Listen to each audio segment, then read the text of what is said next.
ಒಂದು ಅದ್ಭುತ ಕತೆ ಹೇಳ್ತೀನಿ, ಪೂರ್ತಿಯಾಗಿ ಕೇಳಿ ಸ್ನೇಹಿತರೆ. ಯಾಕಂದರೆ ಇದು ನಿಮ್ಮ ಜೀವನವನ್ನೇ ಬದಲಾಯಿಸುವಂಥ ಒಂದು ಸ್ಟೋರಿಯಾಗಿದೆ. ಒಂದಾನೊಂದು ಕಾಲದಲ್ಲಿ ಒಬ್ಬ ರಾಜನಿಗೆ 3 ಜನ ಹೆಂಡತಿಯರಿದ್ದರು. ಆ ರಾಜನು ತನ್ನ 3ನೇ ಹೆಂಡತಿಯನ್ನು ಬಹಳ ಪ್ರೀತಿಸುತ್ತಿದ್ದನು. 2ನೇ ಹೆಂಡತಿಯನ್ನು ತಮ್ಮ ಜೀವಕ್ಕಿಂತಲೂ ಹೆಚ್ಚು ಪ್ರೀತಿಸುತ್ತಿದ್ದನು. ಆದರೆ 1ನೇ ಹೆಂಡತಿಯನ್ನು ಹೆಚ್ಚು ಗಮನಿಸುತ್ತಿರಲಿಲ್ಲ. ಜೀವನದ ಅಂತಿಮ ಕ್ಷಣಗಳು ಹತ್ತಿರ ಬಂದಾಗ ರಾಜನು ಯಾರು ಅವನನ್ನು ನಿಜವಾಗಿಯೂ ಪ್ರೀತಿಸುತ್ತಾರೆ ಎಂದು ತಿಳಿಯಲು ಬಯಸಿದನು. ತಕ್ಷಣ ಅವನು 3 ಹೆಂಡತಿಯರನ್ನು ಕರೆಯಿಸಿ ಕೇಳಿದನು, ನನ್ನ ಮರಣ ಹತ್ತಿರದಲ್ಲಿದೆ, ನಿಮ್ಮಲ್ಲಿ ಯಾರು ನನ್ನೊಡನೆ ಬರುತ್ತೀರಿ ಎಂದನು.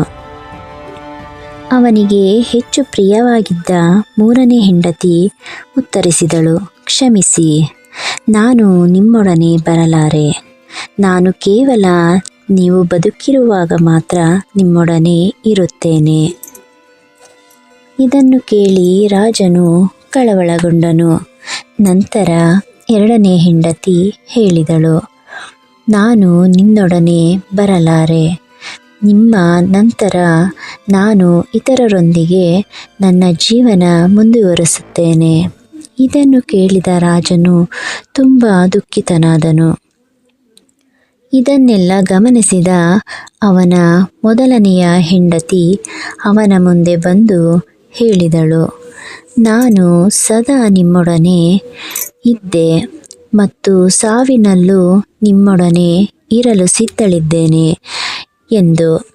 ರಾಜನು ಆಕೆಯ ಪ್ರಾಮಾಣಿಕತೆಗೆ ಆಶ್ಚರ್ಯಗೊಂಡನು, ಏಕೆಂದರೆ ಅವಳಿಗೆ ಅಷ್ಟೊಂದು ಪ್ರೀತಿ ಜವಾಬ್ದಾರಿ ತೋರಿಸಿರಲಿಲ್ಲ.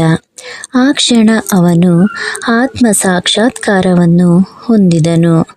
ತನ್ನ ನಿರ್ಲಕ್ಷ್ಯಕ್ಕೆ ನಾಚಿಕೆಪಟ್ಟನು. ಈ ಕಥೆಯ ಮೂಲಕ ನಮಗೆ ಒಂದು ಮಹತ್ವದ ಪಾಠವಿದೆ. ಏನೆಂದರೆ, ಇಲ್ಲಿ 3ನೇ ಹೆಂಡತಿ ಎಂದರೆ ಅದು ನಮ್ಮ ದೇಹವಾಗಿದೆ. ಅದು ನಮ್ಮ ಜೊತೆ ಜೀವಿತಾವಧಿಯವರೆಗೂ ಮಾತ್ರ ಇರುತ್ತದೆ.